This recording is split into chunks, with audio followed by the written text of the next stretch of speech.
Hai sobat semuanya, dimanapun kau berada, assalamualaikum warahmatullahi wabarakatuh. Jumpa lagi dengan saya, tentunya masih dalam edukasi seputar kehidupan dan juga cinta sobat, bersama dengan kreator gaul. Nah, di video kali ini saya akan berikan kalian tentang pengetahuan bagaimana caranya kalian bisa mengambil hati dari seorang wanita yang notabene santriwati sobat, ataupun anak kiai mungkin ya.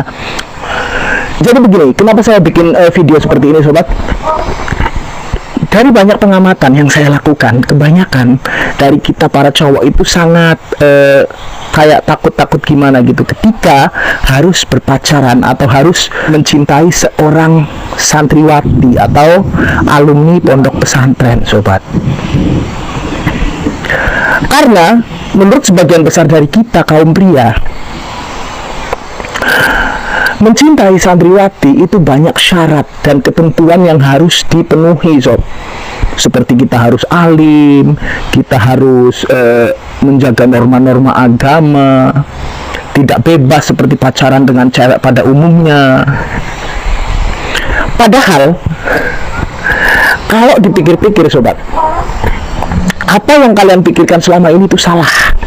Santriwati, anak kiai, alumni pondok pesantren, mereka itu juga manusia biasa yang masih juga haus akan cinta sobat. Mereka butuh dicintai, butuh disayangi, ingin dikasihi, ingin diperhatikan, sama seperti wanita itu pada umumnya sob. Walaupun memang ada beberapa hal yang harus kamu jalankan ketika kamu ingin mendapatkan cinta dari seorang santriwati sobat. Nah, lalu apa saja sih cara yang efektif untuk bisa mendekati santriwati, anak kiai maupun alumni dari pondok pesantren gitu ya? Langsung saja sobat, ke cara yang pertama, kalian itu harus punya kesamaan pada minat sobat. Ini yang harus diperhatikan. Seperti yang kalian tahu, santriwati, anak kiai atau alumni daripada pondok pesantren, mereka biasanya punya minat terhadap sesuatu hal yang masih berbau dengan agama. Seperti cerita-cerita tentang keagamaan, cerita-cerita tentang moral, akhlak. Nah, hal-hal semacam inilah yang harus kamu ketahui untuk bisa mendekati hatinya sob. Sehingga baik dari cerita kamu, baik dari tingkah laku kamu, baik dari minat dan hobi kamu, itu paling tidak bisa mengimbangi apa yang ada pada dirinya sobat. Dia haus akan ilmu agama, paling tidak kamu juga harus tahu sedikit banyak tentang ilmu agama. Dia menginginkan seorang laki-laki yang bisa ngaji misalnya, kamu juga sedikit banyak harus bisa ngaji. Walaupun masih ada ya sebagian besar santriwati, anak kiai maupun alumni dari pondok pesantren, mereka itu juga ada yang masih suka kagum dan simpati kepada cowok yang bisa menjadi dirinya sendiri walaupun dia tidak ngaji. Asal cowok ini ada keberanian, ada tekad, keteguhan hati, dan juga teguh dalam memegang prinsip.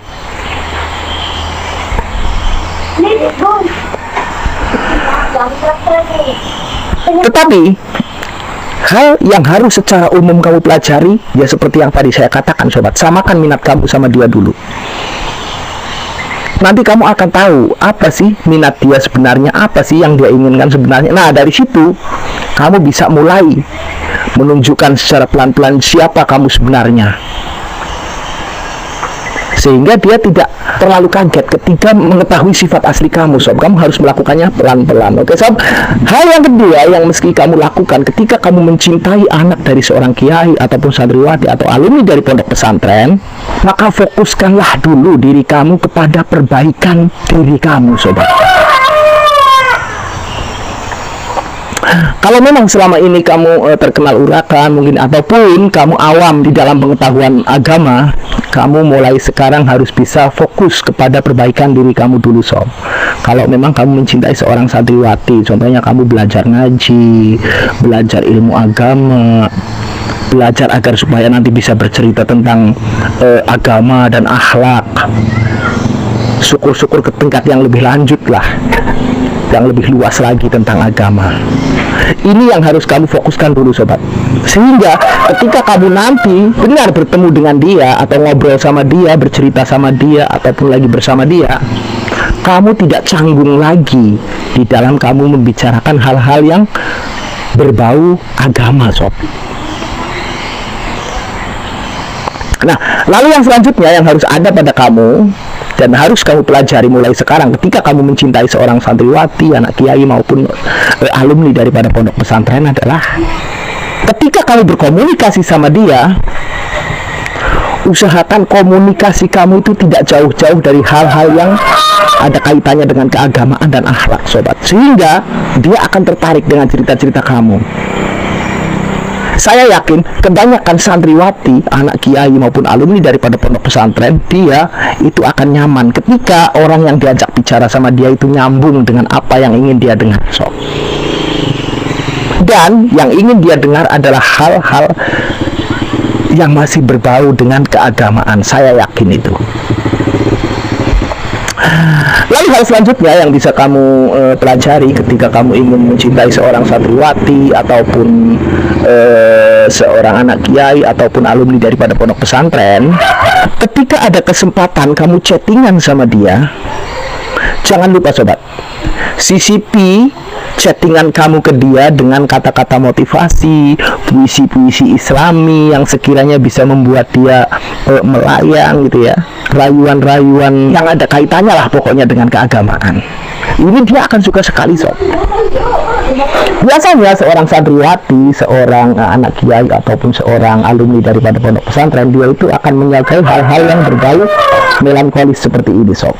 Karena dia punya jiwa melankolis sebenarnya, jadi dia akan menyukai hal-hal yang berbau puisi, syair, lagu-lagu gitu ya. Nah, maka dari itu kamu mulailah belajar untuk bisa merangkai kata, tentunya yang berbau keagamaan gitu ya. Puisi juga yang berbau keagamaan, misal kamu muslim ya yang islami lah, syair-syair juga yang islami, ataupun motivasi juga yang berbau keagamaan pokoknya. Hal selanjutnya yang harus kamu ketahui ketika kamu mencintai seorang santriwati, anak kiai maupun alumni daripada pondok pesantren adalah usahakan jangan genit maupun usil sama dia sob. Pastinya kamu sudah tahu lah sifat santri itu seperti apa. Dia tidak suka dengan cowok yang genit dan usil, bukan mahram katanya. Maka dari itu dekatilah dia dengan penuh kedewasaan kamu. Jangan sampai kamu menampakkan sikap usil dan genit di hadapan dia. Tetapi yang harus kamu perhatikan, walaupun kamu jangan sampai usil dan genit di hadapan dia, kamu juga tidak boleh pasif di hadapan dia sobat. Tunjukkan bahwa kamu adalah seseorang yang bisa menguasai hati dia. Contohnya nih, ketika dia lagi galau ataupun lagi kecewa maupun lagi cerita sedih sama kamu tentang kehidupannya, tentang keluarganya, tentang kesehariannya gitu ya. Berikan dia nasihat yang menyentuh ataupun saran-saran yang sekiranya bisa menyelesaikan masalahnya, sambil bisa kamu ulus rambutnya, bisa kamu usap-usap kepalanya gitu ya. Asal jangan menampakkan kalau kamu mengelus itu karena birahi sobat, tetapi memang karena ketulusan kamu. Dia pasti tidak akan menolak. Asal kamu lakukan dengan ketulusan, ingat ya, dengan ketulusan sob, jangan dengan birahi. Nah, itu adalah cara-cara yang bisa kamu gunakan untuk bisa menggait pujaan kamu yang notabene dia adalah santriwati, anak kiai maupun alumni daripada pondok pesantren sobat. Walaupun begitu, seorang santriwati, anak kiai maupun alumni daripada pondok pesantren, dia juga sebenarnya dari dalam lubuk hatinya yang paling dalam ya, dia juga sangat menyukai sebenarnya sob cowok yang bisa menjadi dirinya sendiri, tegas, teguh memegang pendirian, punya prinsip yang jelas, dan juga berani menanggung resiko demi untuk membela sebuah kebenaran. Ini walaupun dia seorang santriwati juga akan kagum dengan cowok yang punya sikap seperti ini sobat. Oke, jadi itu ya sedikit tips dari saya bagaimana caranya kamu bisa mengambil hati dari gebetan kamu yang notabene dia adalah santriwati, anak kiai maupun dari alumni pondok pesantren. Semoga apa yang saya berikan kepada kamu kali ini itu bisa menjadi wawasan baru buat kamu dan bisa menjadi pengetahuan yang bisa kamu gunakan untuk kamu, terutama yang saat ini lagi mencintai wanita muslimah, santriwati, anak kiai maupun dari alumni pondok pesantren. Semoga apa yang saya paparkan ini bermanfaat buat kamu dan berguna buat kamu. Selanjutnya video ini saya cukup sampai di sini. Kita akan jumpa lagi di lain video dan tentunya di lain tema. Terakhir saya doakan buat kalian semuanya sobat, semoga kalian semuanya mendapatkan cinta yang bahagia di depan kalian. Wassalamualaikum warahmatullahi wabarakatuh sobatku.